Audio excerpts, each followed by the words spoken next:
The Japanese word Nintendo is said to loosely translate to leave luck to heaven in English, but that's exactly what the company didn't do with their successful home consoles. Well, other than the Wii U. Nintendo made their own luck and became one of the greatest video game companies in the world, but it wasn't always easy. Making controllers has never been the company's strong suit, but one thing they've consistently done is innovate. Nintendo is always pushing innovation, and that is evident through their controllers. So let's take a look at the evolution of Nintendo controllers from the NES all the way to the Nintendo Switch.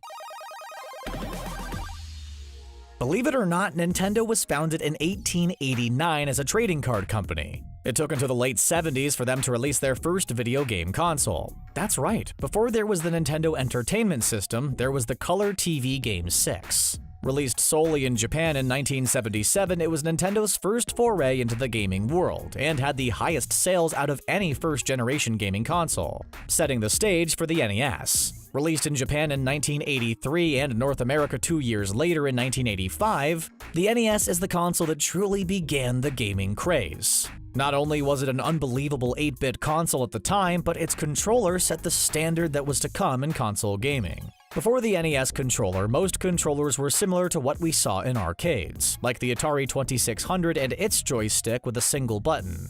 But Nintendo went in a completely different direction.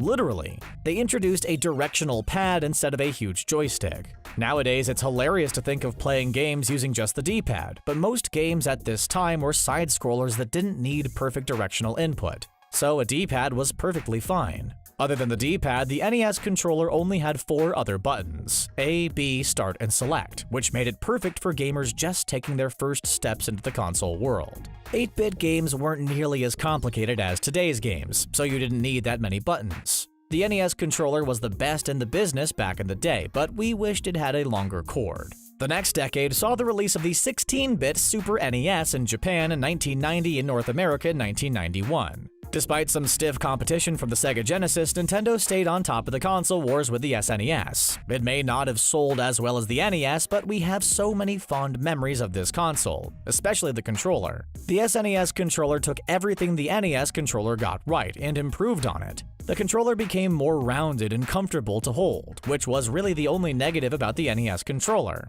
The SNES controller was even much more colorful than the NES controller, well, if you have the European version, that is. The controller also introduced 4 new buttons: X, Y, L, and R. That's right, we finally got shoulder buttons. While it looks simple compared to the controllers of today, it was way ahead of its time and allowed for so much more functionality. As the tech behind video games advanced, so did the controllers. And the SNES controller was arguably one of the greatest controllers of all time. The only setback was once again that incredibly short cord that forced you to stay close to the TV. 1996 saw the release of the Nintendo 64, a console that finally allowed us to play 3D platformers. Because of the push for 3D graphics and gameplay at the time, analog sticks were a must, and one was front and center on the N64 controller, a controller that still divides gamers to this day. It's not a bad controller by any means, it was just very unique when compared to the PlayStation controller, which made it quite awkward to hold. The M-shaped design of the controller with the analog stick in the middle certainly made a statement though. It actually looked really good at the time. The controller got rid of the X, Y, and Select buttons and added directional C buttons and a Z button on the back.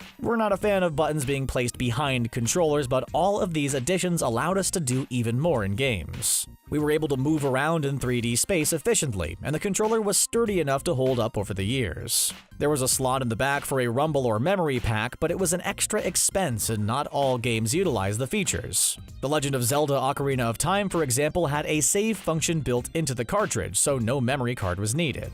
All in all, despite its lackluster design, it did quite a few things right and really set the stage for the next controller Nintendo would make. In 2001, the Nintendo GameCube was released, and honestly, it wasn't a very big hit. Only 21.75 million GameCubes were sold worldwide, which was dwarfed by the PlayStation 2's 155 million. After all, it is the best-selling console of all time. Like the NES and SNES controllers, the GameCube controller is arguably one of the best controllers of all time, and many gamers believe it was Nintendo's best controller. They got rid of the Z button on the back and moved it to the shoulder of the controller, right in the front of the R button. We also saw the analog stick move to the more traditional top left corner, and the directional C buttons were replaced with an analog C stick. So all the buttons are still there from the N64, they're just in better spots and modernized. If you think about it, the GameCube controller was sort of like a perfected version of the N64 controller. Like all of Nintendo's controllers before it, the GameCube controller was wired, but there was a wireless variant called the Wavebird. It had an adapter that plugged into the controller port of the console, so it could transmit radio waves to the controller. It was much less reliable than Bluetooth, but at the time in 2003, an official wireless controller was unheard of. 2 decades later, players are still using the GameCube controller on their Switch, mainly to play Super Smash Bros. Since it's widely regarded as the best Smash controller around. The fact that it's still popular today is a testament to how amazing the GameCube controller really was. But things changed in 2006 with the release of the Wii. The Wii Remote was a step in a completely different direction by Nintendo, and there's more to it than the fact that it was called a remote and not a controller. While the PlayStation 3 and Xbox 360 were focusing on processing power and graphics back then, Nintendo went in a different direction with the Wii, and focused on motion control gaming. A lot of gamers thought Nintendo lost their minds with the Wii Remote, but after the muted success of the GameCube, Nintendo was forced to rethink themselves, and the rise of the Wii really set the company apart. We even thought motion controls were a gimmick at first, but quickly changed our tune. The Wiimote had a completely new look. A lot of the buttons we came to know and love from previous consoles were removed and replaced with oddly named buttons. We now had a home button, as well as a plus and minus and 1 and 2 buttons. It was nothing like what we saw on the PS3 and Xbox 360 at the time. There were many more unique features of the Wiimote though. Of course, there was a sensor on top of the controller to detect movement. Some games even required a nunchuck that could be plugged into the bottom of the Wiimote. It would essentially add an analog stick and C and Z buttons, as well as another motion sensor for games requiring 2 hands, like boxing and Wii Sports. The Wiimote had a ton of potential, and Nintendo absolutely reached it on the Wii as it sold over 100 million units worldwide. So the Wii was a smashing success for Nintendo, but what goes up must come down. The Wii U was released in 2012 and was Nintendo's biggest flop of a console not called the Virtual Boy, partly because of its controller, the gamepad. The marketing campaign for the Wii U made it seem like the gamepad was simply an add-on for the Wii, but it turns out that the Wii U was its very own console that came with a gamepad. It was a chunky controller that worked fairly well, but it took away what made the Wii so great since it restricted movement. You couldn't hold the gamepad in one hand and swing it around like a tennis racket. Heck, you had to be within 27.5 feet of the Wii U for it to even work. The Wii gave us the freedom of movement, and the Wii U took it away. As for what we got at the gamepad, it was a return to a more traditional controller. It featured 2 analog sticks, a D-pad, a home button, A, B, X, and Y buttons, as well as start, select, and even shoulder buttons. Other than the built-in screen, there was nothing that really made the gamepad stand out. Essentially, it was the bottom screen of a DS, and the TV was the top screen. It was nothing we didn't already experience before. Nintendo later came out with a Wii U Pro controller, and this thing was also quite unique. Both analog sticks were at the top of the controller as opposed to being offset like the Xbox or both on the bottom like the PlayStation.